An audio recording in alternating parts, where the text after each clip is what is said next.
Konaté et Rodrigo, pourrait-on avoir un échange entre le Real Madrid et Liverpool? C'est une question potentiellement qu'on peut se poser, car tu as un Real Madrid à l'heure actuelle qui a un besoin d'un défenseur central type Konaté, et on sait que Konaté est intéressé aussi par le Real Madrid.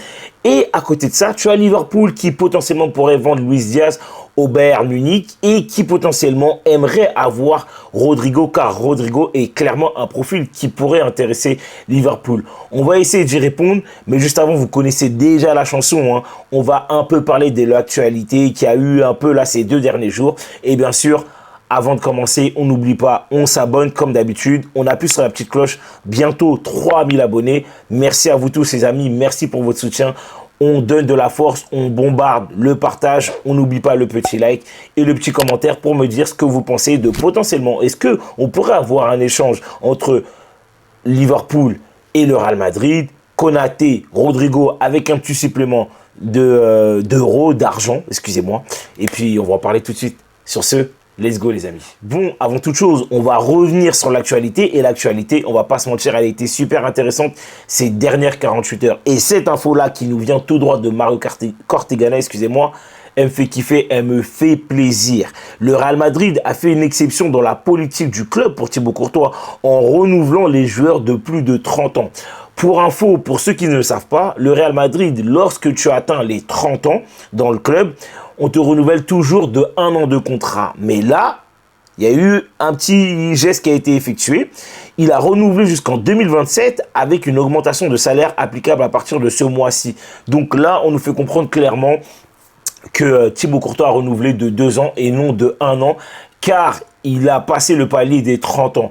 Et ça, si je me rappelle bien, il y a très peu de joueurs qui a eu ce renouvellement de contrat de plus de 1 an lorsque tu as atteint tes 30 ans. Là, récemment, tu as eu, comment s'appelle, Carvajal, parce qu'il s'était fait les ligaments croisés. Et je crois, pour faire un bon geste, pour montrer que voilà, que le club est avec le joueur, bah, tout simplement, ils ont renouvelé le joueur de 2 ans. Mais c'est extrêmement rare parce que juste avant, même avant Carvajal, j'ai pas souvenir qu'il y ait eu des joueurs qu'on a renouvelés de plus de 2 ans après les 30 ans passés, voire quand tu as atteint les 30 ans. Donc, en tout cas, personnellement, vis-à-vis de Thibaut Courtois, c'est une info qui me fait grave plaisir parce que, factuellement, Thibaut Courtois est le meilleur gardien du monde.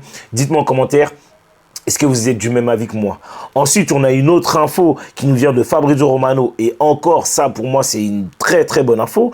C'est que après Thibaut Courtois, Brahim Diaz va également signer son nouveau contrat au Real Madrid. Les 2 accords sont conclus et prêts à être officialisés, scellés. Alors, il y a plein de gens qui pourraient me dire, ouais, mais Brahim Diaz, non, les gars, faut arrêter. Brahim Diaz, déjà, la saison dernière, a fait une saison exceptionnelle. Je ne parle pas de la saison qu'on a eue là, cette saison, hein. Enfin, cette année, hein. Enfin bref, vous avez compris, 2024-2025, je parle pas de celle-ci. Je parle de 2023-2024. La saison de Brahim Diaz a été exceptionnelle. Voire même, je vais pas vous mentir, pour moi, normalement, c'était le joueur qui devait être titulaire indiscutable devant Rodrigo, car Rodrigo n'était pas constant dans ses performances. Et Brahim Diaz a montré une constance vraiment magnifique durant tout le long de la saison. Et c'est pour moi l'un des meilleurs subs, l'un des meilleurs super subs sur le banc au sein du Real Madrid. Parce que lui, quand il rentre, souvent, il se passe quelque chose. Souvent, il arrive à bousculer les matchs. Et pour moi, c'est que du plus, et c'est un joueur qui accepte son second rôle en fait. Il accepte son rôle de secondaire en fait. Waouh, j'ai du mal, je bégaye les amis. Il accepte son rôle secondaire. Désolé, c'est le début de semaine. Maintenant, on passe à une autre info. Hey, les gars, je sais pas si vous vous rappelez de Jesus Régnier. Jesus Régnier, cette info, elle nous vient de AS. C'est que le Real Madrid travaille pour trouver une sortie permanente pour Régnier. Xabi Alonso ne compte pas sur lui, j'ai envie de dire, c'est pas étonnant. Depuis que le mec a mis les pieds au sein du Real Madrid, je crois qu'on l'a vu jouer 1 ou 2 matchs et il était catastrophique. Et c'est un joueur, en fait, tout simplement, qui n'a pas du tout le niveau Real Madrid, voire même, je suis même pas sûr qu'il ait le niveau pour jouer avec l'équipe 2. Mais bon, si une offre n'arrive, il y a aussi la possibilité que le club résilie son contrat. Mais j'ai envie de dire, les gars, résilie tout de suite son contrat parce que ce mec-là n'a pas le niveau. Il n'a pas le niveau depuis longtemps, j'aurais rompu son contrat, voilà, j'aurais donné le reste de ce qu'on lui doit en termes de salaire, et puis basta. On est là, on s'engouffre avec un joueur qui nous sert clairement à rien, et j'ai envie de dire, Voilà quoi, les gars, c'est Jesus Régnier. Et là, pour le coup, Runi Calafat, en termes de scouting, là, sur ce coup-là, il n'a pas été bon. Mais ça arrive. C'est les risques du métier. Tu as misé sur un jeune joueur potentiellement qui aurait pu être un bon joueur et finalement, ça n'a pas marché. J'ai envie de dire, c'est comme ça. C'est un pari. Ça a été un pari pas trop risqué, mais en tout cas, tu as perdu pour le coup. Et ensuite, une autre info qui nous vient encore de A, c'est cette info-là. Voilà, elle me fatigue un peu, elle est un peu saoulante, c'est que l'objectif du Real Madrid est désormais de recruter un joueur pour remplacer Toni Kroos. Ça, on le sait, on sait qu'on cherche un joueur avec le type de profil Toni Kroos, entre guillemets, et les joueurs qui le regardent, c'est Rodri. Mais les gars, en fait, pourquoi vous regardez et vous continuez à observer Rodri? En fait, c'est rien de l'observer là, hein. De toute façon, là, il va reprendre l'entraînement, il va jouer quelques matchs, mais ça ne sert à rien. En fait, à la rigueur, si vous voulez faire Rodri, attendez l'année prochaine. Mais là, il nous faut absolument un milieu de terrain organisateur, un peu au profil, si vous voulez, de Toni Kroos. Mais il nous faut un organisateur, en fait, en 6. Il nous faut absolument un organisateur en 6 pour jouer aux côtés de Tchouaméni. Parce que Rodri, il est bien gentil, mais lui, il est croisé. Tu sais pas comment il va revenir. Donc, n'essayez pas de l'acheter maintenant. Et en plus, tu sais très bien que si tu veux acheter Rodri, c'est minimum 100 millions. C'est minimum 100 millions. Donc, j'espère que le Real Madrid ne fera pas cette erreur de le signer. Allez me chercher un Angelo Stiller ou autre. Mais en tout cas, ce joueur-là, à l'heure actuelle, je ne le veux pas dans mon équipe. Parce que tu sais très bien que tu sais pas comment il va revenir.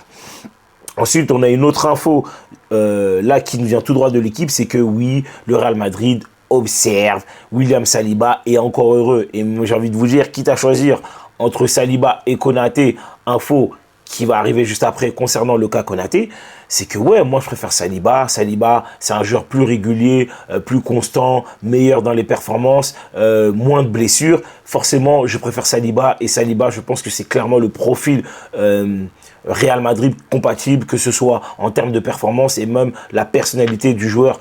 Clairement, pour moi, Saliba est le défenseur central que tu dois absolument, impérativement faire, soit cette année, ou l'année prochaine, ou au plus tard en 2027, s'il n'a pas renouvelé son contrat. Donc voilà, ça c'est mon avis. Et maintenant, on va parler de l'info qui nous vient de l'équipe concernant le cas Konaté, et qui pour moi, et c'est là où je me pose la question, est-ce qu'un échange potentiellement Konaté-Rodrigo pourrait se faire? C'est que d'après l'équipe, c'est que le Real Madrid a contacté Liverpool pour lui demander s'il existe une offre qui les convaincrait de vendre Konaté cet été. Et on sait que d'après les échos, c'est que le Liverpool serait prêt à vendre Konaté à 50 millions. Et moi, pour moi, je trouve que c'est trop. 50 millions, ça ne vaut pas Konaté 50 millions à 1 an de fin de contrat. Tu me dis qu'il lui reste 2 ans, je te dis 50, 60 millions, même 70, je te dis, bon, pourquoi pas. Mais là, 50 millions, en sachant qu'il lui reste 1 an de contrat, en sachant que lui désire partir au Real Madrid, et d'ailleurs, c'est la suite de l'info, c'est que Liverpool connaît désormais les demandes de renouvellement d'Ibrahima Konaté et devrait y répondre dans les semaines prochaines. J'ai un peu du mal à y croire, mais à voir. Il y a de l'intérêt du Real Madrid et le joueur est vraiment intéressé par le projet du Real Madrid. Mais ça, on le sait tous et on l'a compris. Sinon, depuis très longtemps, il aurait renouvelé au sein de Liverpool. Et même, je vous dis la vérité, même si Liverpool arrive à répondre aux exigences de Ibrahima Konaté en termes de salaire, en termes de contrat, est-ce que Konaté va-t-il signer? Je ne sais pas. Parce que à côté de ça, on sait que Liverpool potentiellement vendrait Luis Diaz pour le Bayern Munich, au Bayern Munich, et potentiellement il serait intéressé par Rodrigo. Mais maintenant, à voir, potentiellement, pourrait-on avoir un échange entre Konaté, Rodrigo, avec un supplément d'argent, bien sûr, parce que à l'heure actuelle, Rodrigo a une plus grosse valeur marchande que Konaté. Dites-moi en commentaire, moi je serais très intéressé de savoir si potentiellement vous serez voilà, valide pour échanger Konaté avec Rodrigo avec un petit supplément d'argent que Liverpool nous donnerait. Moi, personnellement, je vous dis la vérité, c'est pas quelque chose Ouais, je pense que ça peut se faire, je pense que j'accepterais, mais après, ça dépendrait le chèque potentiellement que Liverpool derrière me donnerait. Parce que Konaté, tu en as besoin, tu as besoin d'un défenseur central confirmé. Et Konaté, c'est un bon défenseur central. Et en sachant que toi, tu veux te débarrasser de Rodrigo, donc je me dis, Pourquoi pas? Maintenant, à voir si c'est possible, à voir s'il y a possibilité, parce qu'il ne faut pas oublier que Liverpool, là, va faire potentiellement Ekitike à 90 millions. Ils ont fait Florian Wirtz à quoi? 115, 135 millions. Donc là, tu as dépassé la barre des 200 millions. Là, tu es environ dans les 210, 230 millions, ce qui est énorme, juste seulement avec 2 joueurs. Et tu sais que tu dois dégraisser, même si Liverpool n'a pas besoin d'argent, mais tu sais que tu dois dégraisser. Donc, je me dis que potentiellement, à voir. Maintenant, est-ce que vous, selon vous, il y a possibilité? Je vous laisse y répondre en commentaire. En tout cas, merci encore une fois pour le soutien. Bientôt, la barre des 3000 abonnés. On n'oublie pas de donner de la force parce que c'est super important. On s'abonne, on appuie sur la petite cloche pour être informé des nouvelles vidéos qui tombent. Le petit like et je vous attends en commentaire. Sur ce, ciao les fumiers et encore merci.